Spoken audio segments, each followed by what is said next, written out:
More than 44 years after it happened, a prosecutor charges the man he believed raped and murdered a 19-year-old University of Cincinnati student. And as our Courtney Wheaton tells us tonight, it's bringing some closure to all those involved. Right, Courtney?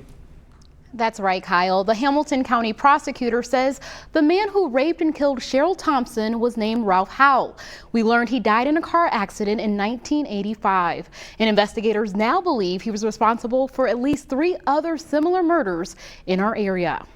A grand jury has posthumously indicted Ralph Howe in Thompson's rape and murder. Law enforcement never forgot about her and her family and what they had to endure.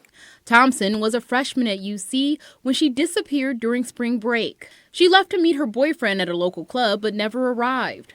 Her brother reported her missing the next day. 2 weeks later, a game warden found her body on East Kemper Road in Loveland. There's no doubt in our mind that Ralph Howe was a serial killer. Prosecutors believe he also raped and killed 17-year-old Charmaine Stola, 18-year-old Nancy Ann Theobald, and 24-year-old Victoria Hincher, but there was no DNA evidence.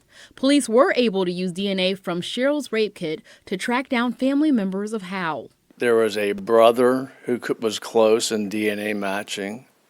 There was a cousin and an uncle.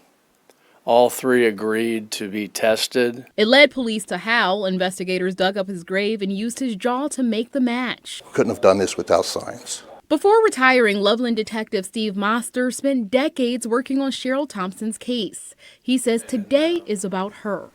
Cheryl was a young woman at the time, had a whole life in front of her, and never had an opportunity to live it. So we don't really want this to be about Mr. Howe. We want it to be about Cheryl.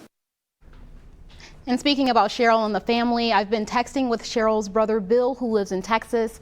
He tells me he's glad that Howe is dead and he can't hurt anyone else. He says as a small family, he's still glad that they finally received the closure that they deserve. Kyle. All right, Courtney, thank you for that update. And prosecutors say that Howe abducted and tried to strangle another local woman who got away. This was in 1983.